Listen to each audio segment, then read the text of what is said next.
Hi, my name is Reverend Dr. Nanayaa O. Prempeh. Just a little over a week ago, my nephew, Nanayaa O, 27 years old, he fell in the bathroom, and his father, Pastor Chris, called the ambulance service 112. Okay, so the gentleman asked him, okay, which region are you calling from, which area, and so many questions. I thought this ambulance service have a GPRS that's supposed to know where exactly you're calling from. But that's not the case. So many questions. 6 minutes later, the boy is still on the ground. So he calls me. He's like, sis, we have an emergency. Can you help? Okay, so I called the ambulance service 112. They started asking me questions. I said, please, if you can, take this number. Call my brother, pick up his son. He's lifeless, lying down there, please. It's an emergency. So, long story short, 30 minutes later, the boy is still lying down on the floor in the bathroom. So, my brother gets neighbors, they pick up the son, he drives him lying on his mother's lap in the back of the car. They drive him to Kolebu Teaching Hospital. I get there myself, and first thing, I want sanitizers to wash my hands. They have no sanitizer at the emergency room at Kolebu Teaching Hospital. No sanitizers. Fine. The doctor comes out, says that my nephew is there, we should take him to the mortuary, just like that. I said, no way, no way. Don't you have to check his vital signs? Don't you need some parameters? Don't you need to give him some kind of a shock to try and resuscitate him? I mean, would you be able to just look at the boy there and just say, take him to the mortuary? No. I said, please, can you bring him inside and check on him? Oh, we have no beds. So you have no beds. That's why you're telling me to take my nephew to the mortuary, because you have no bed. So I said, please put him on a stretcher. They put him on a stretcher. We take him to the back. And I said, can you please check his oxygen level?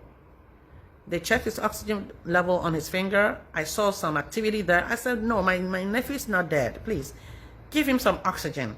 So then they call another doctor. She said, oh, your nephew is dead. I said, my nephew is not dead. Please try and give him some oxygen. Oh, you're asking for too much. Why didn't you just ask for a shock on his chest rather than an oxygen? I said, please, my nephew is not dead. Can you give him some oxygen? Oh, it's very expensive. We don't have enough. We are waiting for an emergency. You're waiting for an emergency? What is it that I have in front of you now? Isn't that enough emergency that you can try and resuscitate this young man? So they're like bringing other doctors to come and convince me that my nephew is dead. I have no problem accepting the death of a family member, but you have to do the right thing.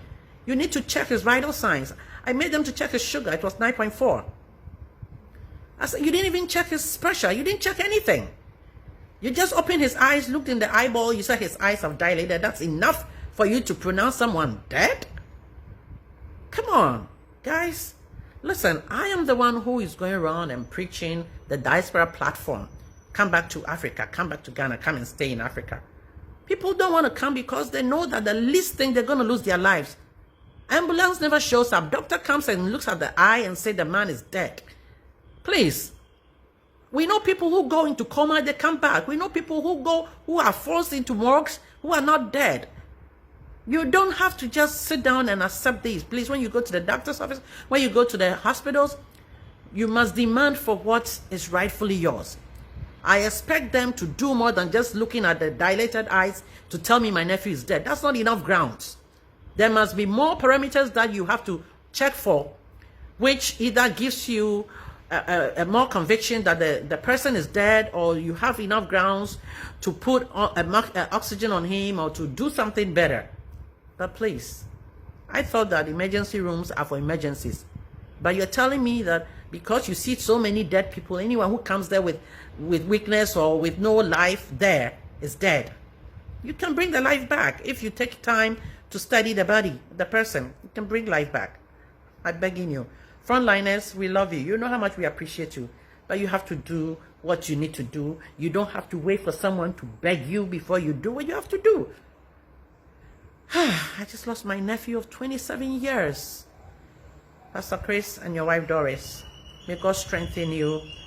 I know that Christians, we believe that for me to live is Christ, to die is gain. We have hope that we will see him again.